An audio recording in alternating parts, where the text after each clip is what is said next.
सत्संग विच आउण दा, गुरुद्वारे आउण दा की लाभ हुंदा है, उसकी सानू साथी सुना रहे। ठीक है। गुरबाणी दा पावन फरमान है, बिन भागा सत्संग ना लभै, बिन संगत मैल भरी जै। बिना तकदीर तो, बिना किस्मत तो सत्संग नहीं मिलता, नसीब नहीं हुंदा। ते बिना सत्संग तो जिहड़ी विकारां दी मैल है वो उतरदी नहीं। ठीक है। बिन भागा सत्संग ना लभै, बिन संगत मैल भरी जै। फिर एक पावन पंक्ति आती है, सत्संगत कैसी जानिए जिथे एको नाम वखाणिए। सत्संगत की है जिथे आके सिर्फ एक दा नाम, एक दा आसरा लिया जाए। जिथे एको नाम वखाणिए, वखाणी कहना कहना जपना, जिथे एक दा नाम जप, जिथे दुई दे झगड़े तेर मेर ईर्षा द्वेष सब मिट जाए। सत्संग का इन्ना फायदा होता है।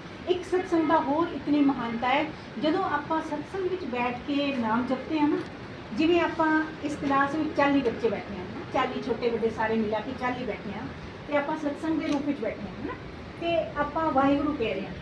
ठीक है, वाहिगुरू कह रहे हैं, तो एक एक बच्चे नूं, एक एक बड़े बड़ा बच्चा जो भी है उसनूं 40 वारी एक वारी कहण दे नाल 40 वारी कहण दा फर्क है। सत्संग का इन्ना फर्क है। जिवें 100 बच्चे बैठे ने, 100 संगत बैठी है, एक जना एक एक बारी कह रहे हैं ना, एक बारी कहण दे नाल 100 वारी कहण दा फल है। इसलिए सत्संग की बहुत बड़ी महानता है। एक दिन गुरु कलगीधर पातशाह दशमेश पिता गुरु गोबिंद सिंह जी, बहुत प्यारी कथा है संगत ध्यान से। गुरु गोबिंद सिंह जी ना, जब दीवान की समाप्ति होती है ना, जैसे कीर्तन हो गया, अरदास हो गई, उसके बाद अपन कई बार बैठ जाते हैं ना, कुछ रुक जाते हैं, कोई बात करनी होती है, किसी ने किसी से कुछ पूछना होता है, इसलिए ऐसी संगत रुकी हुई थी। संगत की समाप्ति हुई, मतलब वो सत्संग की समाप्ति हुई, और गुरु साहिब ने ना, गुरु गोबिंद सिंह जी ने ना ऐसे एकदम से कहा कि जो सत्संग में आते हैं ना, उनकी तकदीर की उल्टी रेखाएं ना सीधी हो जाती हैं। मतलब ऐसे ऐसे कुछ चल रहा था सत्संग। तो गुरु साहब ने ना उस दिन ना ऐसे मौज में आके ना क्या बोला कि आज जो भी संगत में आया ना, जो भी कुछ मांगेगा ना उसको वो मिलेगा। जो कुछ भी मांगेगा आज गुरु नानक के दर से कोई खाली नहीं जाएगा। अब देखो, जैसे अपन पेरेंट्स से, अपने किसी रिश्तेदार से, किसी से कुछ मांगते हैं, अपने मम्मी पापा से ही कुछ मांगते हैं, तो वो कोई ना कोई कंडीशन लगा देते हैं ना, बेटा फर्स्ट आना, तब इतने % लाना, तब कह देते हैं ना। हर बार अपन मांगेंगे तो कोई ना कोई कंडीशन लगा देंगे कि आप ये करो, और फिर अपन कई बार हिम्मत करके उतने नंबर ले भी आते हैं और अपने को पापा मम्मी ले भी देते हैं। खैर वो अलग बात है। कभी पापा या मम्मी खुश होके अपनी मौज में कहें कि बेटा आज जो तेरा दिल करे मांगे, मैं तू बाइक मांग, कुछ मांग, मैं अभी लेके, तो कितनी खुशी होगी ना। अरे आज तो मांगा ही नहीं और पापा कह रहे हैं कि जो जो चाहिए ले लो, तो फिर अपन बहुत खुश होंगे, भाई आज तो बिना मांगे मिल रहा है। कहते हैं ना, बिन मांगे मोती मिले, मांगे मिले नदी, ऐसे भी कहावत बनी हुई है ना। अच्छा, फिर क्या होता है, गुरु साहब जब ये कहते हैं ना, आज जो भी कुछ मांगोगे आपको मिलेगा, गुरु नानक के दर से आपको कोई भी खाली नहीं जाएगा। एक सिख खड़ा होता है, हाथ बांध के खड़ा हो जाता है गुरु साहब के आगे, कहता है गुरु साहब घर में अत की गरीबी है, इतनी गरीबी है कि मैं अपने बच्चों के लिए 2 वक्त की रोटी का जुगाड़ प्रबंध भी नहीं कर पाता हूँ। कृपा करो कि इतना हो जाए कि मैं बच्चों को ढंग से खिला तो सकूँ। गुरु साहब कहते हैं, जा तेरे कोठे भर जाएंगे। पहले होता है कि अनाज जो है ना कोठों में रखा जाता था, कमरे होते थे गोदाम टाइप, है ना, गोदाम जिसको कहते हैं, गोदाम में ऐसे भर दिया जाता था अनाज। तो आओ बेटा कोठे भर जाते, जा तेरे कोठे भर जाएंगे। वो बड़े हैरान होते हैं भी, ये तो गुरु साहब ने इतनी कृपा कर दी कि तेरे कोठे भर जाएंगे, कोठे भर जाएंगे।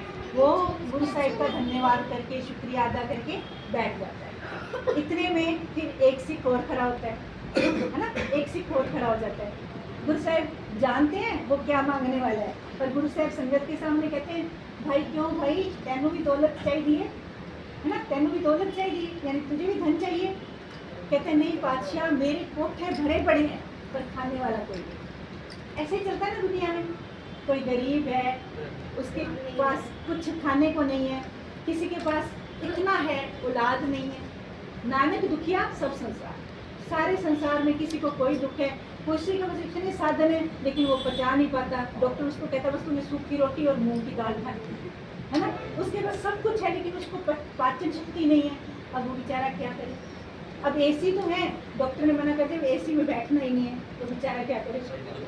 है ना, मतलब है लेकिन उसको भोग नहीं सकना। तो कहने का मतलब कि नानक दुखिया सब संसार, जो जो विषय सो सो रोगी, रोग रहित मेरा सतगुरु जोगी। गुरबाणी की बात मैं तुक्के बता रही हूँ आपको। खैर, उसने कहा कि अब वो खड़ा है तो कहते हैं नहीं पातशाह, कोठे भरे पड़े हैं, कोठे भरे पड़े हैं, यानी इतना है पर खाने वाला कोई नहीं है, यानी घर में औलाद नहीं, बच्चा नहीं है। अब कितना दुख होता है ना, अगर बच्चा नहीं हो तो भी माँ बाप सोचते हैं किसके लिए कर रहे हैं अपन, किसके लिए कर रहे हैं, फिर ऐसे मन में ऐसे सोचना शुरू कर देते हैं। खैर, गुरु साहब कहते हैं जा तेरे घर औलाद होगी। अब उसी संगत में एक काजी बैठे होते हैं, काजी सलार दी, क्या नाम है उनका? काजी सलार दी। वो बैठे हैं। जैसे गुरु साहब ने ये कहा ना कि जा तेरे घर में औलाद हो जाएगी, काजी सलार दी ना ऐसे देखने लगे भी गुरु साहब ये क्या कह रहे हैं भाई, जब उसकी तकदीर में है ही नहीं तो फिर भाई औलाद कैसे होएगी? भाई तकदीर में है ही नहीं जो, तो कैसे होगी? जैसे देखा ना, जैसे अपन कई बार सोचने लगते हैं ना, अपने ऐसे त्योरियां से नहीं हो जाती हैं, त्योरियां से हो जाती है ना, अपन सोचने लग जाते हैं, चिंता करने लग जाते हैं भाई ये ऐसे कैसे कह दिया, ऐसे कैसे होगा। गुरु साहब की दृष्टि उस पर पड़ती है। काजी सलारदीन पे बड़ा नाम जपने वाला था और गुरु साहब को बहुत मानता था। तो गुरु साहब ने उसको कहा काजी सलारदीन जी, आपके मन में कोई शंका पैदा हुई है? कोई शंका पैदा हुई है? कहते हैं पातशाह देखो हुई तो है, सच सच बताऊं तो हुई तो है। कहते हैं तो फिर पूछ लेना चाहिए, क्योंकि गुरबाणी में अनंत साहब की पावन वाणी में आता है सहसे जीव मलिन है कि संगम धोता जाए, यानी शंका वाला जीवन जो है, यानी एक पे विश्वास नहीं है तो मन मैला हो जाएगा, विश्वास पूरा नहीं है तो फिर बात बनेगी नहीं। फिर गुरु साहब कहते हैं भाई तेरे मन में शंका है तो पूछ ले, भाई सब कोई तो हिम्मत ही नहीं करता पूछने की, तो पूछ ले। तो वो कहता है पातशाह मैं ये सोच रहा था जो गरीब है उसको तो आप धन दे दोगे, उसके कोठे भर दोगे, कोई फर्क नहीं पड़ेगा, भाई जिसकी तकदीर में औलाद नहीं है वो कहाँ से मिलेगी उसको? अब गुरु साहब कहते हैं तेरी प्रश्न तेरा बड़ा अच्छा है, तेरी शंका ठीक है, अच्छा है तूने पूछा है, कईयों के मन में आया हुआ है, सबने पूछने की हिम्मत नहीं की, है ना। तो चलो उसी समय भाई दया सिंह जी, पहले प्यारे हैं ना जो भाई दया सिंह जी है ना, भाई दया सिंह जी को आवाज लगाते हैं, वो भी संगत में थे। भाई दया सिंह जी इधर आओ, तो उसी वक्त आ जाता है, हाथ बांध के खड़ा हो जाता है, हाँ जी पातशाह हुक्म करो। गुरु पातशाह कहते हैं कि जा एक कागज़ और शाही लेके आ, कागज़ और शाही की दुआत लेके आ। कहते हैं ठीक है, पहले शाही की दुआतें होती थी, पता है आपको, सुना होगा आपने थोड़ा टाइम पहले जो हमारे टाइम में भी दुआतें होती थी, उसमें उनकी बोर्ड वो कैसे लिखते थे, बाद में आए हैं बॉल पेन वगैरह वगैरह बाद में आए हैं ना। अच्छा फिर क्या होता है, गुरु साहब ने हुक्म किया, वो तत्काल जाके लेके आ गया, फटाफट लेके आ गया। जैसे ही भाई दया सिंह जी लेके आए वो सब संगत को दिखाया ये कागज़ कैसा है, कहते कोरा है, बिल्कुल साफ कागज़, प्लेन कागज़ था, कोरा कागज़ होता है। तो कहते हैं फिर जो है ना शाही है, शाही दिखा दी, ये शाही है, ये कोरा कागज़ है, इस पर कुछ नहीं लिखा हुआ। अब गुरु साहब ने अपने हाथ से अंगूठी उतारी, रिंग पहन रखी थी, अंगूठी उतारी, उस पर गुरु साहब का अपना नाम खुदा हुआ था, जो हुक्मनामे लिखते थे ना पहले, स्टैंप थे, अब भी स्टैंप है ना, स्टैंप लगाते हैं ना अपन, स्टैंप देखिए ना, ठप्पा लगाते हैं, मोहर जिसको कहते हैं, सब लगाते हैं। मोहर के बिना, स्टैंप के बिना माना नहीं जाता ना कुछ भी, उसके ऊपर साइन करता है, ठीक है।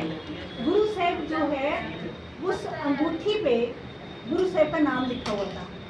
गुरु साहब ने अपनी अंगूठी उतारी और भाई दया सिंह जी को और सारी संगत जो बैठी थी और खास करके काजी सलारदीन जी को दिखाई, भाई इसके अक्षर कैसे हैं, ऐसे दिखाया कि इसके अक्षर कैसे हैं। कहते हैं बादशाह तो उल्टे हैं, स्टैम्प के अक्षर उल्टे होते हैं, आपने देखा कभी? कहते हैं ये उल्टे हैं ना, फिर उसको शाही में छुआ, इंक में छुआ दिया और फिर उस पर ठप्पा लगाया, फिर कहते हैं अब कैसे हो गए? कहते सीधे हो गए, सीधे हो गए।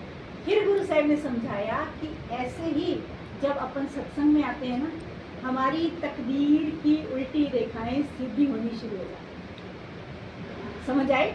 जैसे अपन चरण दूर लगाते आते अपन ऐसे करते हैं ना, ऐसे छूते हैं ना, लगाते हैं ना माथे पे, इसको लगाने का मतलब होता है कि हम चरण दूर लगा रहे हैं। इसके पीछे बेसिक कारण ये होता है कि पता नहीं सत्संग में आने वाली कैसे कैसे नाम जपने वाली रूहें होती हैं, कुछ तो ऐसे होते हैं ना जो अमृत वेले में उठते हैं, जो नाम जपते हैं, तो वो सबके चरण धूड़ आई ना अंदर, अपन वहाँ तक आई ना, गेट पे जहाँ अपन लगाते हैं, आगे तो चलो दरिया बिछी होती है, सब कुछ होता है, तो वो चरण धूड़ अपन माथे पे लगाते हैं। वो इसलिए लगाते हैं कि सत्संगत में आने से वो तकदीर वो जो है अपना माथे पे लगाने से तकदीर की उल्टी रेखाएं सीधी होनी शुरू हो जाती हैं, जैसे वो छाई को छू के उल्टे अक्षर जो है सीधे होते हैं। आई समझ में?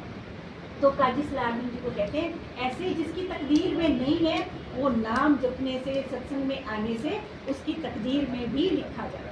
कहते हैं, मेरी एक पॉइंट थी, उसमें आपको मिल जाएगी अगर आप खोजोगे तो, डॉक्टर मंजीत कौर पॉइंट्स देखना उसमें, है ना, सर्च करना यूट्यूब पे, उसमें एक ये भी है, उसमें ये लाइन भी आएगी कि कहते हैं मुझे विश्वास है तेरी रहमत पे, जो तकदीर में नहीं मेरी तू वो भी दिला सकता है। ठीक है, विच तेरी रहमत हो जाए, ईश्वर की कृपा हो जाए, सत्संग नसीब हो गया, पहले अपन गुरबाणी में पढ़ा ये, तो जब सत्संग नसीब हो गया तो जो हमारी तकदीर में नहीं था वो मालिक तो वो भी दिला सकता है।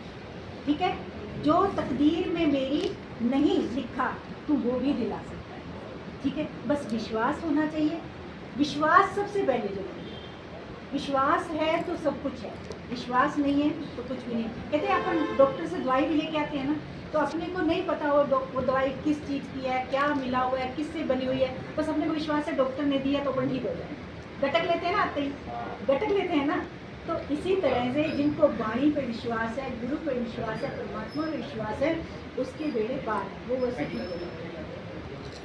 ठीक है ना, दुख भंजन तेरा नाम जी, दुख भंजन तेरा नाम, तेरा नाम यानी परमात्मा, तेरा नाम सारे दुखों को भंजन करने वाला, तोड़ने वाला, दुखों का नाश करने वाला, सुख हृदय में बसाने वाला है, शांति देने वाला है, सुकून देने वाला है। इसलिए कहते हैं सत्संग की बहुत महानता है। सत्संग में बैठ के जपा हुआ नाम कई गुना जितनी सत्संग बैठी हुई संगत उतने गुना उसका फल बढ़ता जाएगा।